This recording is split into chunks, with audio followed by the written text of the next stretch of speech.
ses collaborateurs, le gouvernement, poser un problème. 60-40 un peu pour la majorité. C'est sur un trimestre que cette règle s'appliquer.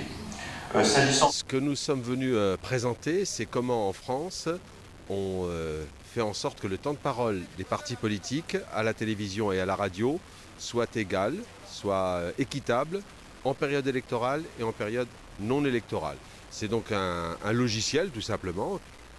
Le Conseil supérieur de l'audiovisuel est venu présenter à ses collègues tunisiens la façon dont on propose aux chaînes de radio et de télévision de respecter un équilibre dans le temps de parole des différents partis politiques en période d'élection ou en période non électorale. Un système compliqué qui en fait repose sur l'expérience de ces 20 dernières années en France, où les évolutions politiques ont toujours fait en sorte qu'on a amélioré la façon de répartir le temps de parole entre les uns et les autres.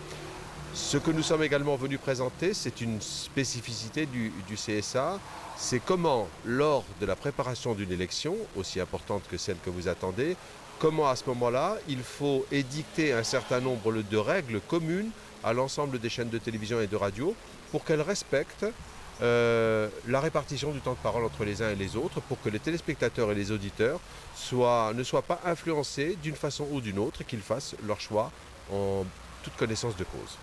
Je crois qu'il est tout à fait possible de le rendre exploitable en Tunisie. C'est un système qui a mis de très nombreuses années à se mettre en place en France. Vous avez très peu de temps, donc je pense qu'il faudrait commencer par essayer de l'adapter, peut-être adapter quelques règles qui seraient partagées par tout le monde, et ensuite ça vous permettra lors des prochaines échéances électorales de l'améliorer.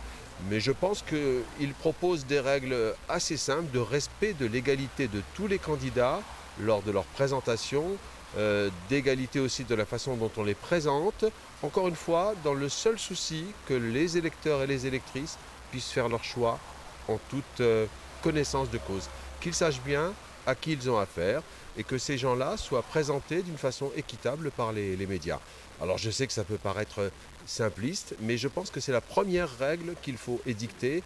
La liberté subsiste quand on édicte un certain nombre de règles pour qu'elles ne soient pas immédiatement transgressées. 60-40 un peu pour la majorité. C'est sur un trimestre que cette règle s'appliquer. S'agissant